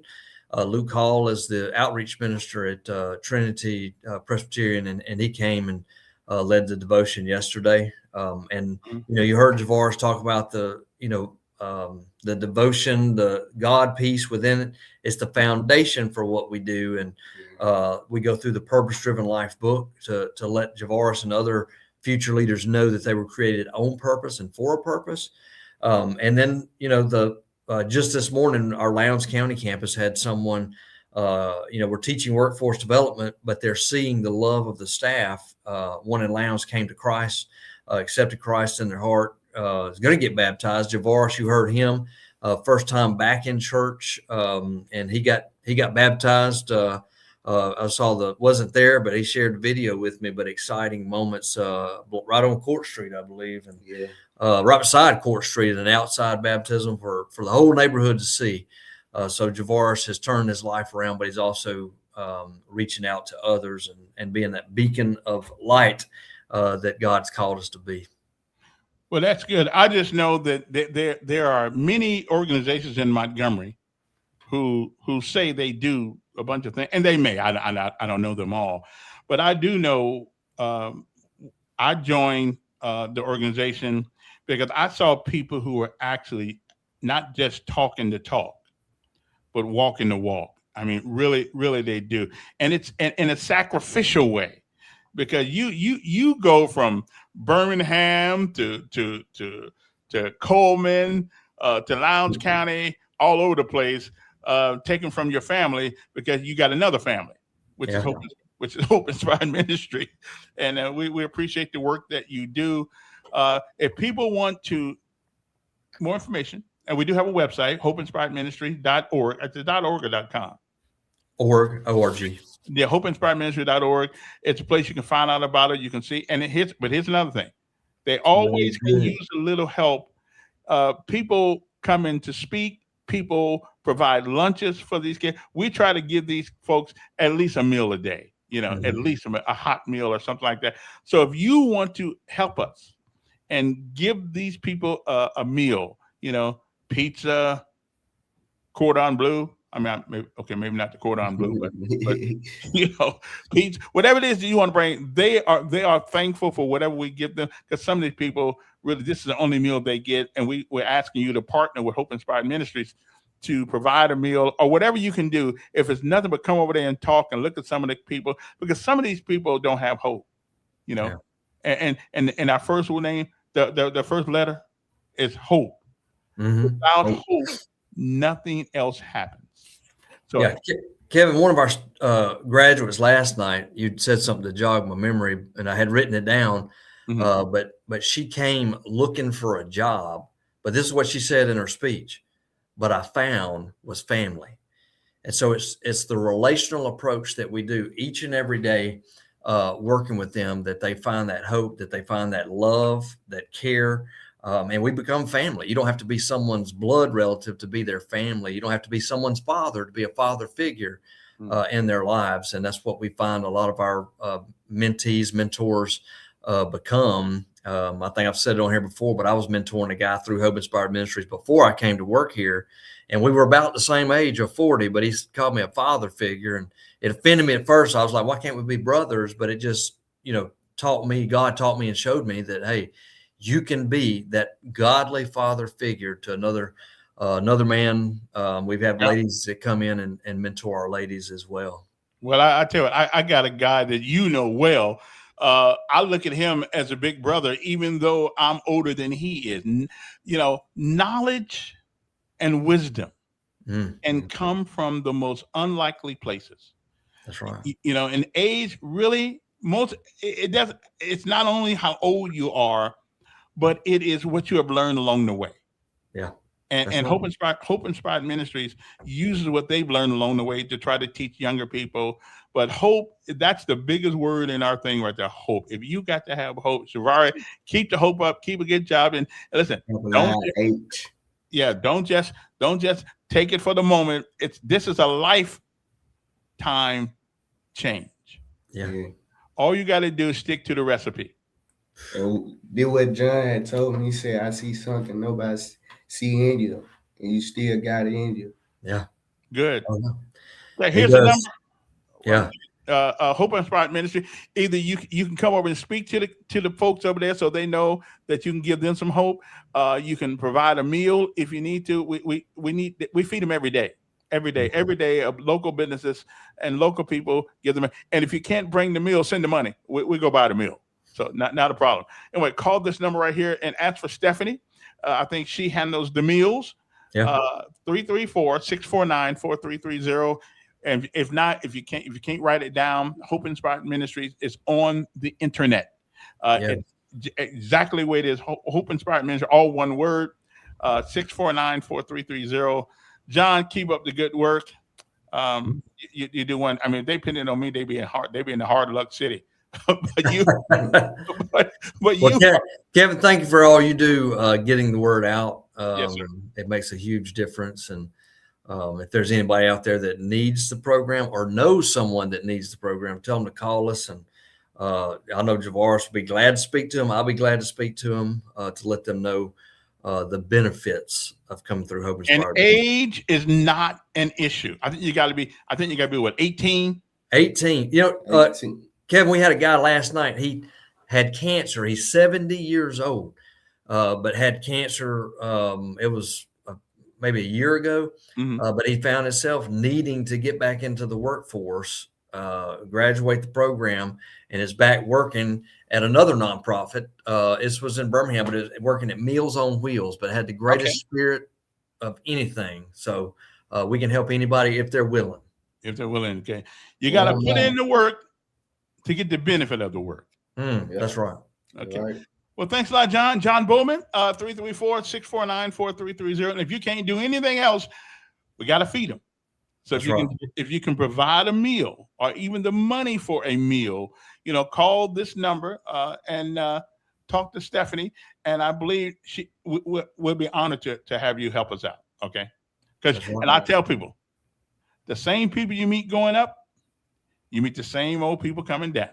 Yeah. You never know where you might find yourself in life.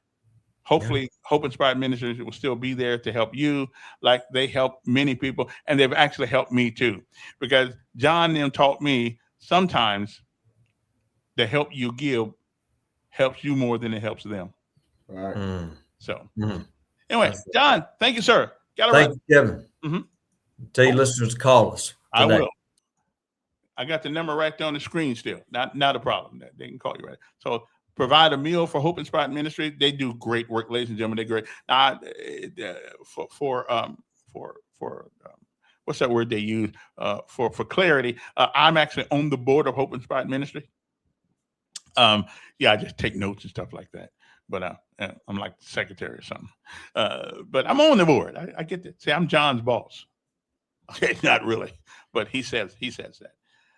Anyway, keep up the good job, my friend, and that's what we do at Hope Inspired Ministries. You can sign up for the new class coming soon. We feed you at least once a day, and that's because of people out here help us do it all the time. So I'm just saying, you might want to help us, and they need somebody to come talk to them. When you get down to a certain place in life, you think you're the only person ever been there. We all have our trials. We all have our mountains. But I tell people, don't use the mountain as an impediment.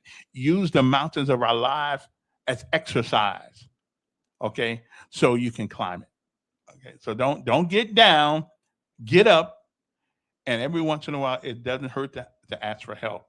And that's what these Hope Inspired Ministry does. They're the ones we want you to call and ask for help. Okay, Hope Inspired Ministry. Okay, and I guarantee we'll do something for you. We're gonna do something for you. Don't know exactly what, but we're gonna do something for you. I promise you. Anyway, the numbers here are what we got the numbers here.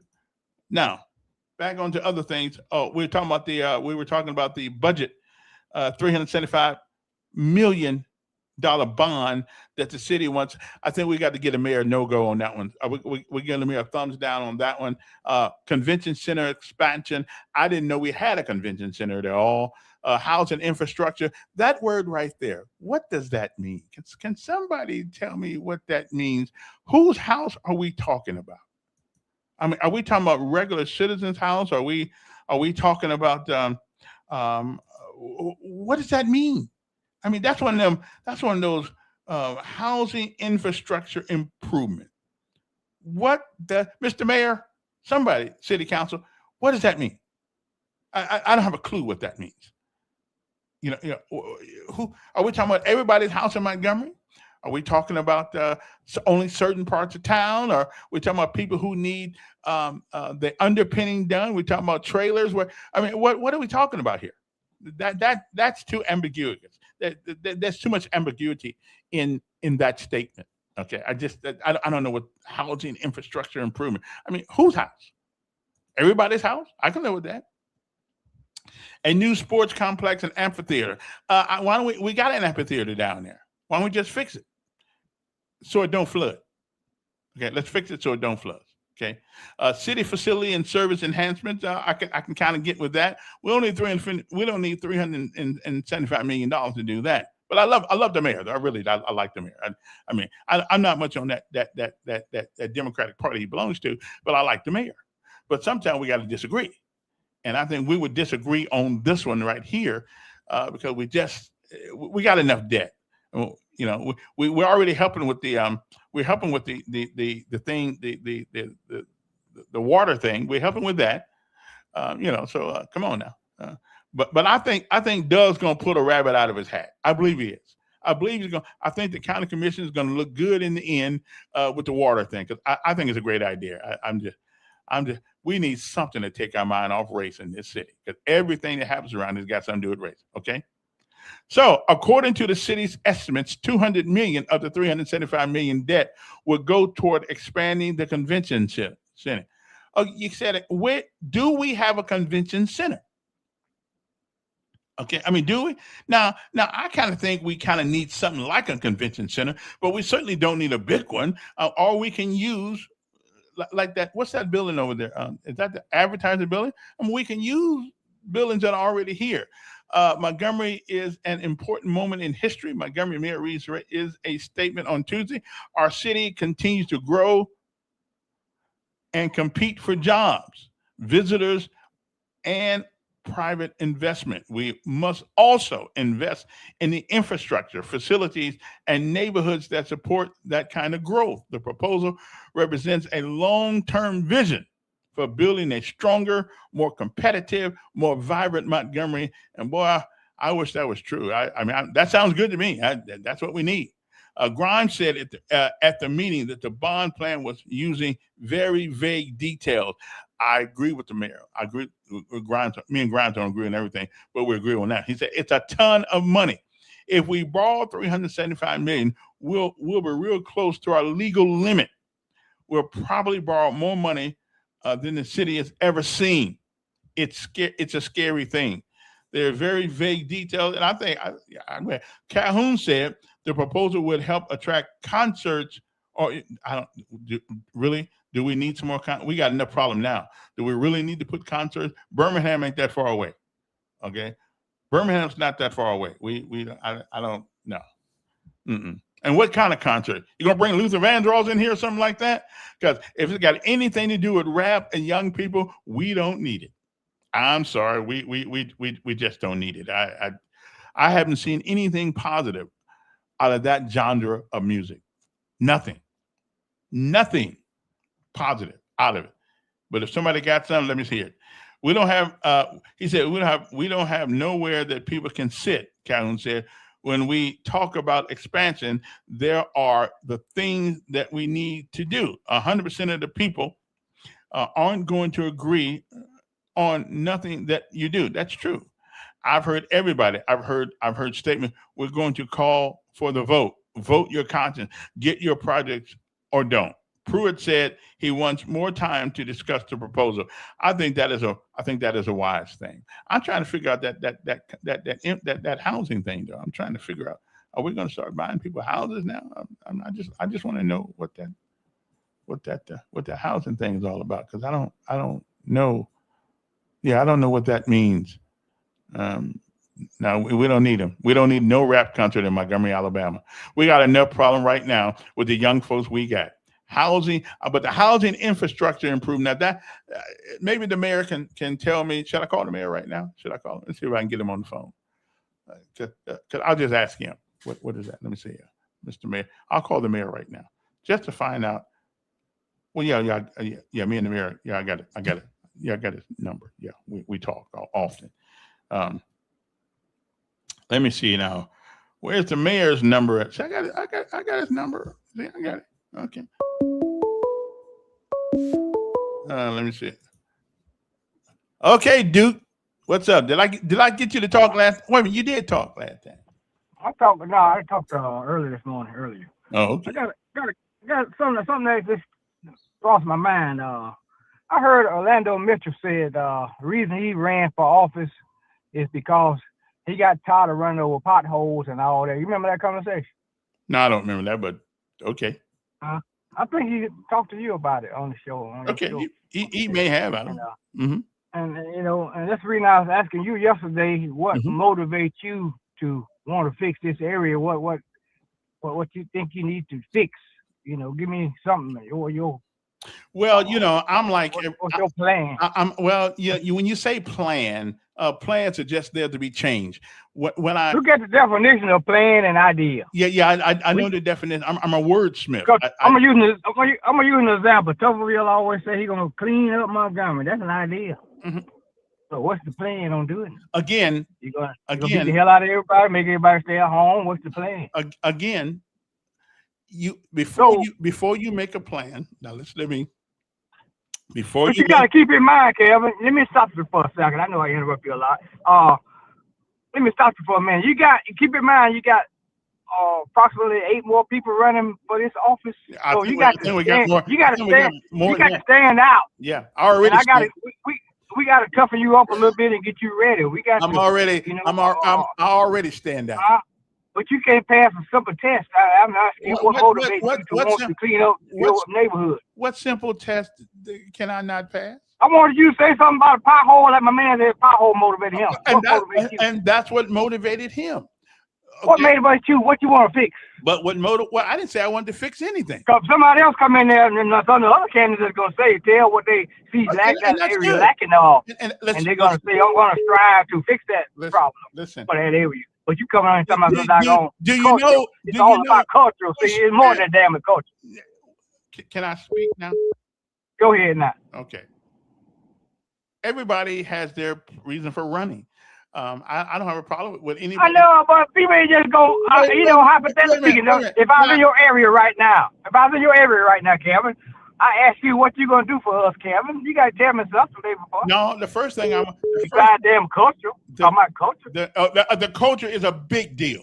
I know that. I think you started talking about Tocqueville now. Talking about that. That's an idea. The first thing we need, since I don't live in District 3 by myself, I need to get out there and find what do the people think are wrong. Because with that said, though, Gary, you still gotta have a half of a reason why the hell you want to help these people over there. They might be doing good. Again, I need your help. You have to exactly. You must find out what it is they want. What do they see that's wrong? I'm talking no. You got to. No, they live. District 3 is not made up of one person. But you got to give me something that motivates you want to fix. You don't live in District 3. I don't have to give you anything. I'm talking about for the citizens. That's what I'm here to toughen you up, getting you ready for this thing. I got it, brother. That's my job. That's our job. I'm a Get you ready. United States Army. But you failing already here because you complaining about me asking you these damn questions. I'm failing you because I don't want to answer. No. You said I heard you earlier talking about. Somebody said yesterday that I need a plan. Hell yeah, you need a plan. You want me to answer questions the way you want. I want you to have a plan. Tell me what you gonna do for the folks. If it's just a lie like talking up there and saying lies over and over and over, tell you one or two over and over. Maybe find somebody to believe one or two of them lies you're telling me. But tell us something. I'm gonna tell you bye. But I'm gonna tell you.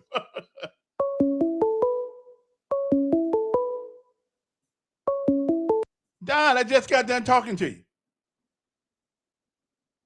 Okay, good. Go. Just got done talking to you. I don't answer questions because you want me to answer it. I answer when I get ready to answer. Don, we just got done talking. Hey, let me ask you a question. Did they break down the 375 million? Well, they gave us a. Did they break it down to what's going in with it? Well, they broke it down to categories.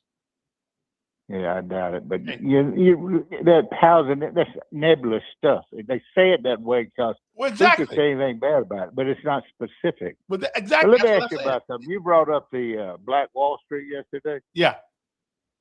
Which was worse, the George Floyd riots? $2 billion. The mayor of Baltimore told the police to stand down and let them burn it up. Of course, that's 19 murders. I got you. Which one are we even?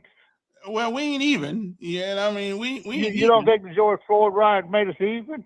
No, I don't, because in today's money, what they did, they destroyed people's lives, the generational. You don't think lives were destroyed? Have you been to, you know what Baltimore looks like now, burnt out buildings? Well, it looks the same way Gary, Indiana. You think that the George Floyd riots weren't as bad as what happened in Tulsa? Well, I guess I don't know. I mean, they destroyed all over the country. Yeah, riots, looted, burned down buildings. Yeah, we did. And he's talking about the city being a part of it. Hey, let me the mayor now that was there. We talk about that. Let me take one more call before I get out of here. I don't know exactly everything happened during George Floyd. It was wrong. A lot of it was wrong. Yeah, Simpler. Just like with Hope Inspired Ministries, if you get government out of the way and let the private sector, they can do a lot of things if you get government out of the way. And just like you brought up Uber, you drive for it. Mm-hmm. Does government have anything to do with it? No, not a thing. If they did, I'd make more money. Well, yeah, you would. Because it would be connected to the government, and everything costs more when it's connected to the government. But see, the private sector, you're providing transportation. Yeah. And the government, and people will do things like that. They're entrepreneurs. They'll come up with it, and just like that arena down there, if that is such a great idea and such a positive, then the private sector will jump in there. And but when we don't, a board politician is dangerous, and they don't like fooling with equipment, making sure you got right equipment. They don't, the nuts and the bolts of it. That doesn't appeal to them. They like wheeling and dealing and making deals and rubbing elbows with other wheelers and dealers. Yeah. What do you think? What if it passes through? What do you think the names that they might call it? The Montgomery Arena or what? For which one? We talking about he wants an amphitheater. Talking about the one downtown they're gonna build. Yeah. Well, I thought they was gonna take the old advertiser building and use it. Are we talking about building a brand new structure? Well, they're gonna have to give it a name, but I mean, I don't know, does the name matter? I mean, well, yeah, name. You got to have a flashy name with a new building. Well, it would be the Montgomery Civic Center, right? I guess, I don't know. Hey, you get out and about. Have you been out there on the Northern Boulevard? Have you been out there and seen the new school they're building? Yeah, I have. Percy Julian. Yeah. Yeah. Do you remember when you came to Montgomery, Mayor? There was a high school in neighborhoods, and people could walk to them, and they were close. What neighborhoods are close out there? Well, I guess everybody's gonna be bused, brother. You know, I guess. Now, Well, there you go. You may drum up some business, start the Uber bus business after the new high school out there. 'Cause there's Yes, not somebody many might, have to, neighborhoods. somebody might have to get to school fast, and they just call me up. There you go. I take them on. Have a good day. All right, appreciate it. Yeah, I don't know. I mean, no plans are perfect, but $375 million is a lot of additional debt to put the city in. Matter of fact, Grimes said it's going to put us at almost our legal limit, and you don't ever want to be at the legal limit. That means at that point, if there's a downturn in the economy, if anything happens like that, bad weather, you got no money. You won't be able to get any help for anybody. So I don't know, but I was trying to call the mayor, wasn't I? And I didn't get a chance to get to him. Well, you know, we'll play the show again later on. But again, the question on the table is how do we change the culture? Not just in Montgomery, across America. Yeah. Tax dollars at work. Well, they are tax dollars. They ought to be working. That's not a big deal. I mean, building a new school, you know, okay, that's cool. Don cannot compare Tulsa, Oklahoma to George Floyd. What happened in Tulsa, blacks, Oklahoma. That's true. It's not the same thing. Near the school, you have more than 6 communities near what school? Percy Julian? Or the Northern Bypass?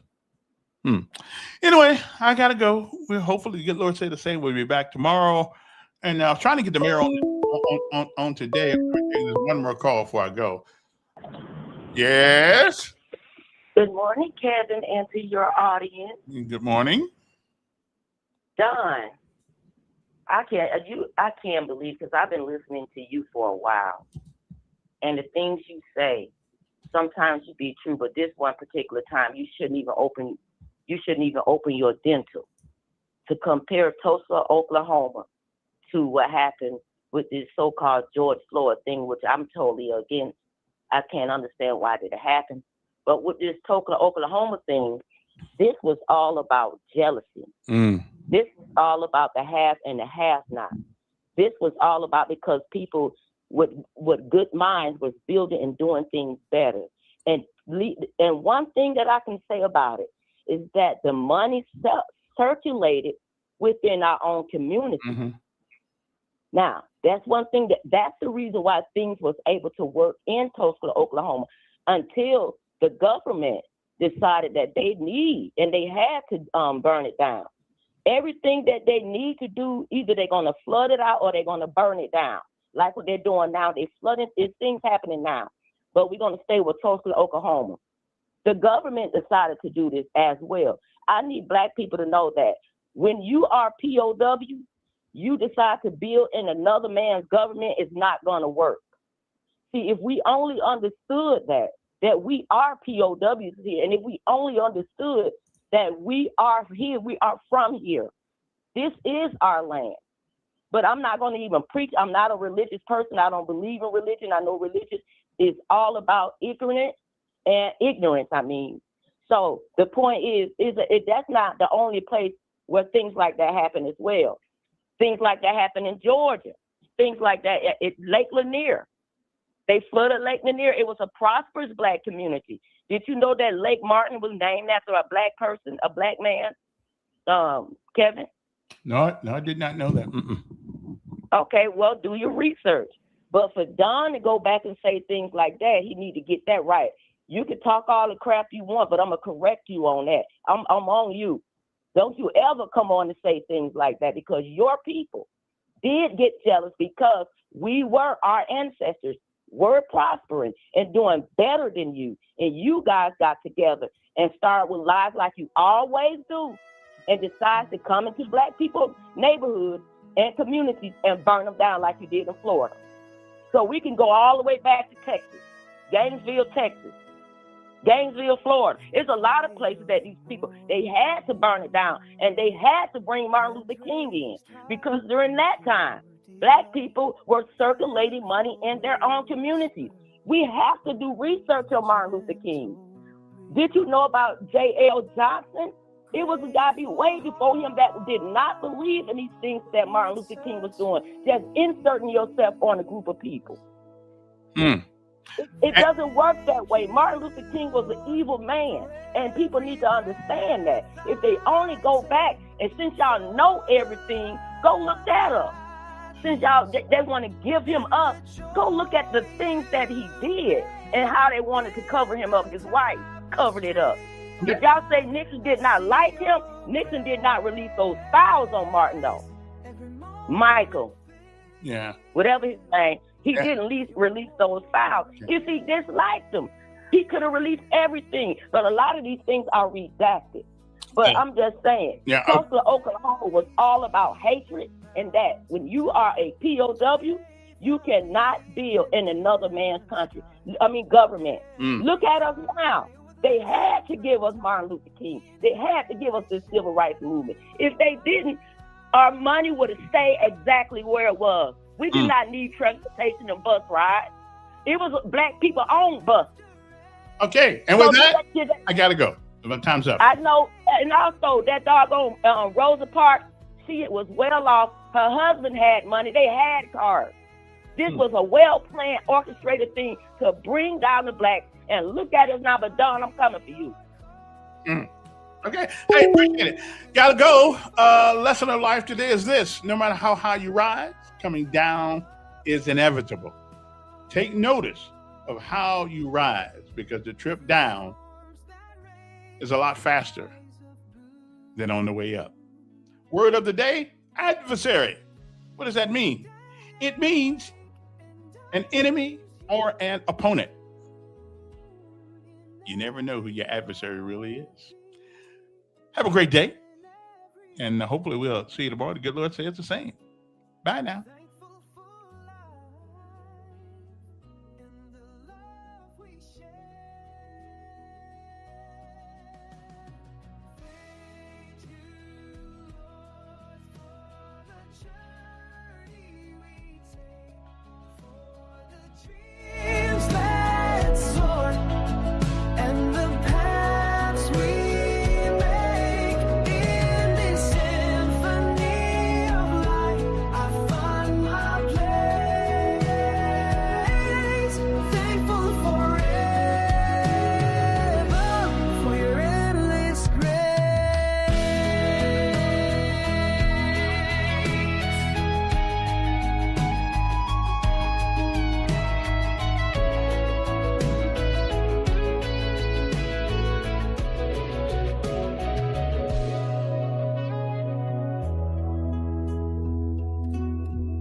quiet of the moment.